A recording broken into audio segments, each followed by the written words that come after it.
The Syntax of Things by Arisha. Chapter 66. Parentheses. On the Run.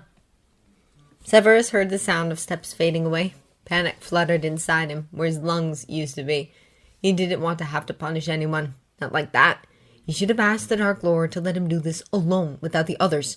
If he had, he wouldn't have to stroll through the corridors nightly to ensure that no one was harmed. A dim aspect of his mind noted that the Carrolls weren't here to keep an eye on the students, but on him. Severus's anger towards them was under control for now, but he had little patience left.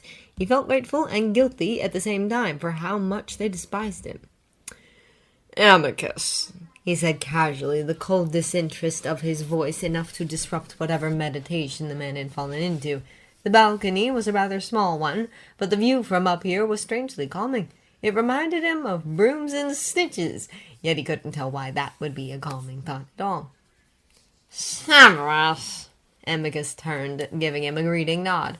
Severus stared at the school grounds extending into the dark. A group of Dementors hovered at a safe distance, floating through the air like dizzy jellyfish. "Your shift has ended, I believe," Severus commented.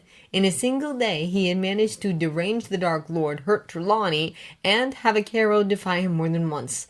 A second Carroll doing whatever the hell he pleased under his nose was not something he wished to deal with. And the very fact that hurting Trelawney had any impact on him only proved how close he was to breaking. As though the stupid woman couldn't keep away from his students. As though she didn't know the Slytherins would enthusiastically hex her if she dared to provoke them. As though she didn't know Severus would have to punish her if she stepped out of line. No, he wouldn't think about that. "Who would have imagined?" Amicus said, his gaze steady at the horizon. The dim dots of light coming from Hogsmeade's cottages indicated that there was still life somewhere out there. "That we'd have Hogwarts someday." Have? Severus asked. As far as I'm concerned, you have nothing. "I just think you do," Amicus smirked. "Come on, Severus, I know you.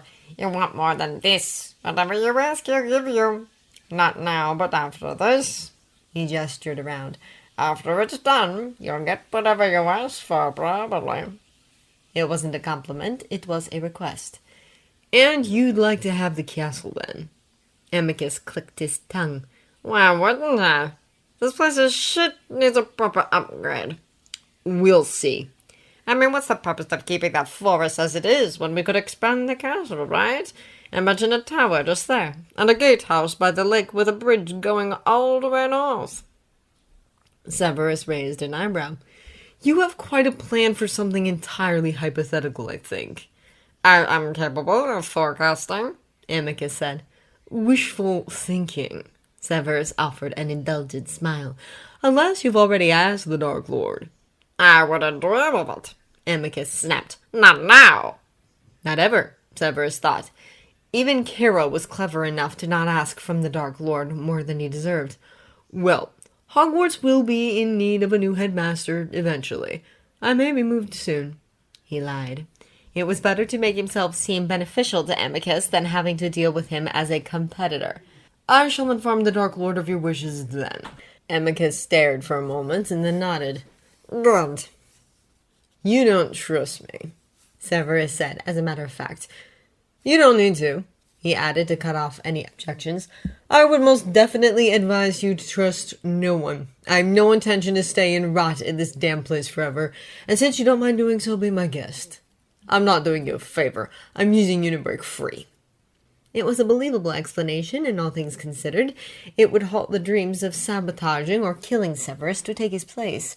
The Carrolls weren't a real threat. They were troublesome, however, and a fight with them would be a heated one. Better delay it for the time being. Amicus shook his head as though something had suddenly occurred to him. You think those little mudbloods are really putting together a resistance? Shouldn't we be doing something? Severus smiled calmly. He took pleasure in the man's eager expression, and he was vaguely grateful that Amicus couldn't clearly see Severus's face in the dark. They are kids. Are you distressed because of kids? You know who gives them orders? That bitch the butterbur fucks right here. Gimlet. Seen her? They are kids, Severus repeated. Foolish, yes, but harmless. The Dark Lord wishes for us to be respectful towards wizard blood." Amicus chuckled. "Yes, well, I think in that case, of course. But I'd like to know more about what he's planning to do with all those filthy shits we've gathered here." "We don't need to know. We need to comply." And that pretty much summed up the idiocy that it was to follow their lord. He tensed, expecting to give another restrained display. It should come naturally after so many years of deceit. It never did. "You think it'd be wrong to just push them a little bit then?" "Because I don't think it's wrong. Give me an hour with the girl and she'll spill it all out. I give you my word, 1 hour." Severus followed with his eyes a dancing snowflake. It slowly landed on his arm and disappeared. "It will cause a fuss. Do what you're here for and leave the rest to me. If we scare the parents now, we'll have to shut the school down. We're continuing normally." Amicus sighed, daring to look offended, which meant that he was really planning to interrogate the Weasley girl. As usual, life ignored Severus's despair. He should be ashamed of how much he enjoyed controlling these men, just like the Dark Lord and Dumbledore controlled him. It was a power game, really, and if he ever recovered from it, he wouldn't know what to do with himself. He was used to hierarchy. He couldn't recall having ever experienced equality. Almost. These days, his thoughts of the boy were slowly shifting to something darker, burning, and wild. He thought it was hate until he realized it was shame. And then it became curiosity for all the things they had never discussed and all the things they never would. "So, that means I should postpone my little party after all." Severus raised an eyebrow. "You know, Avery and Nat are having a few days off. I was thinking of inviting them to pay a visit, see the castle again, how we rule it, the Slytherins and all. I imagine it'd be fun if we had a few of the girls entertain us." He was too sick to make any remark right away. He searched into his mind for the proper response. Of course, there wasn't one. "Impossible. The Dark Lord forbids unjustifiable violence against wizards if it can be helped. You know that." "We have mudbloods, too," Amicus pressed. "We don't touch filth, Amicus, but only to eliminate it. Is that clear?" It wasn't, but the humiliation managed to kick in before any morals could. Yes, of course." "Hurry!" Hermione shouted, shaking his arm. Harry bolted upright and gasped, squinting his eyes in confusion. "What is it?" he snapped, fumbling around for his glasses. "You were screaming." Harry grunted, fighting the urge to slump back to the mattress and sleep again.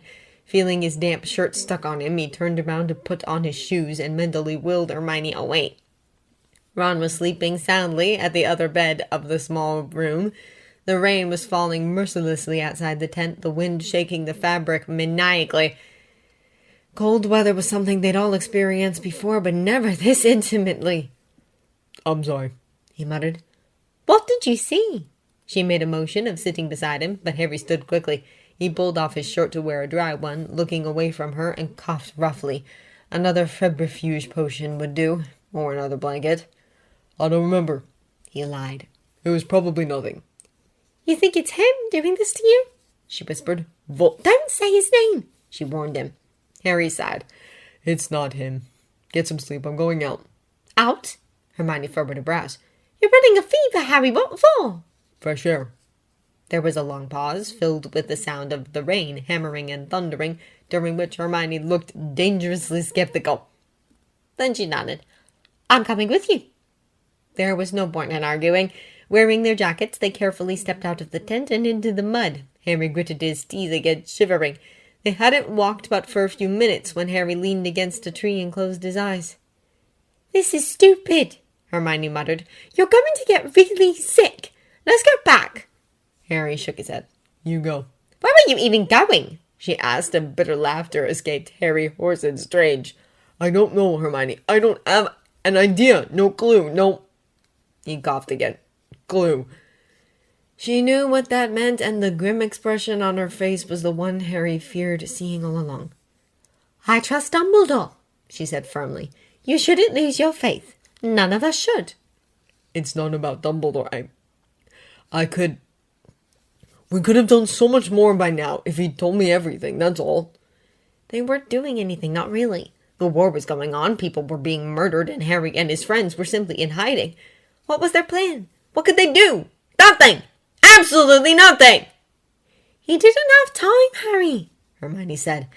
"This was something no one expected, not even Dumbledore." Well, he should have, Harry snapped. He should have known better than trust him. Harry had warned Dumbledore. He had expressed his thoughts of mistrust and wariness numerous times over the years. Instead of making Dumbledore say the truth, though, it had gone the other way around. Harry had been blinded too. You'd think we'd have done something by now if we knew where to go. But if we had a proper weapon against Harry! Against him, we wouldn't be going in circles around nothing, would we? We're on borrowed time, you know. The Ministry won't stop until they find us. It's not like they're going to get bored of looking for us. "The Ministry?" scoffed Hermione. "We're past that, aren't we? What should worry us now is the locket only." Well, thank God that we have so many plans about that then. He coughed again, bringing his fizz to his mouth. Hermione smiled. "You really are thick sometimes, aren't you?" She shook her head, lifting a hand to touch Harry's shoulder. Harry flinched away almost reflexively. Don't. Hermione lowered her hand, looking sad. "What is it that you're not telling us? There is something, I know there is." The roots of the tree Harry was leaning on were thick and rough. They seemed to be hugging the earth, arching and twisting and extending themselves out of sight. They reminded Harry of the ones by the Black Lake, near the quiet shore, where the dirt path to the forest began. There's nothing. "You barely even—" Leave it, Hermione. Hermione sighed. "We're together in this. That's not going to change, ever. So deal with it. We're your friends." I'm not sure that's what Ron thinks, Harry said. He's been acting strangely. "It's the Horcrux," Hermione said. "It's not him. He gets all angry when he wears the locket, but you know he loves you, Harry." Harry snorted. You think? I was under the impression that he loves you. Under the fading moonlight, Hermione's blush was precious. She seized his arm and placed her head on his shoulder. "Let's go back." You know nothing about him, Harry shouted. No shit, Harry! No one did! That's the entire bloody point! What do you think you know that we don't? What the hell is wrong with you? Ron shouted back. What's wrong with me is that I'm sick of listening to your crap all day long. You go nuts, haven't you? As they're following you around. Oh, following me around. Following me around. Go home if... Ron banged his hand on the table. There is no home anymore. Harry shut his eyes, his throat singing. The radio has us on pins and needles day and night as it is. Can't you just hold it for once? Well, I can't I? Maybe I'm too stupid for this. Not everybody is as clever as the chosen one, after all. Ron sneered. Harry gave a soundless laugh. Really? Is that the best you could do? Call me the chosen one. How original. He said. He was clutching his wand so hard his fist hurt. Ron licked his lips, trying to let go of the tension. His voice was controlled when he spoke again. You're defending that snake, and you expect me to simply ignore it. Ginny's with him. He could do anything he wanted to her, and he'd get away with it. I don't suppose you care. There was a sudden kick in Harry's arm. By the pain of it, Harry felt his own anger subside. I didn't defend him. Oh, you did! Harry wanted to cry. He couldn't remember the last time he needed to break down this badly. I can't, he said, simply giving up, knowing he made no sense at all and not giving a damn about it.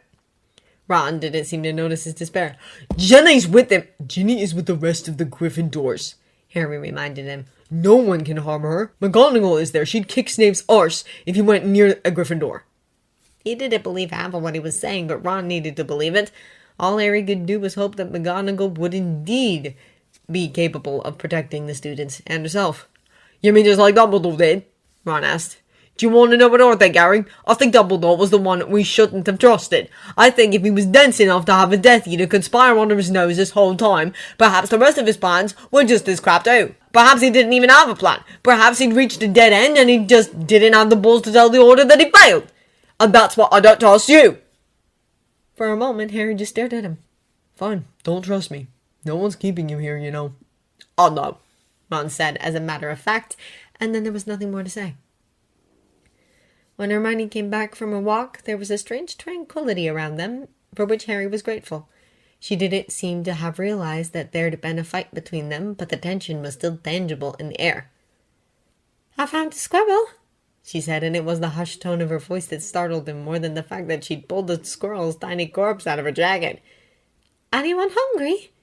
She unlaced her shoes and pulled off her gloves. Somewhere far away, a wolf howled desperately, and its cry resembled Remus's so much that Harry shivered. The fresh snow on Hermione's hair reminded Harry of diamonds, small and shiny and evanescent. They roasted the squirrel in silence as the skinned body of the animal slowly transformed into something admittedly more edible.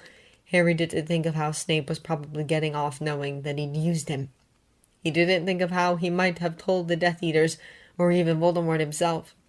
He didn't think that, for all he knew, everything he'd ever felt for Snape had been implanted. But no, that wasn't true. The degradation he was feeling now, at least, the raw, aching anger, was entirely his own. Resentment was digging into his very bones at night, making it impossible for him to clear his mind like he had been telling him to do all along. Hate, he thought when Hermione eased the fire and placed a small bite of the cooked meat against Ron's lips. Hate, when his scar didn't hurt because Voldemort knew how to give nothing away anymore. Hate, when the damn flies stuck on his skin thanks to his self-abandonment and general filth. Later that night, when he clutched at his torn blanket tightly, his knuckles going numb, his eyes fixed up at the absolute darkness that the tent was drenched in, and when the first tears of the night began to tickle his temples traitorously, he was sure it was hate.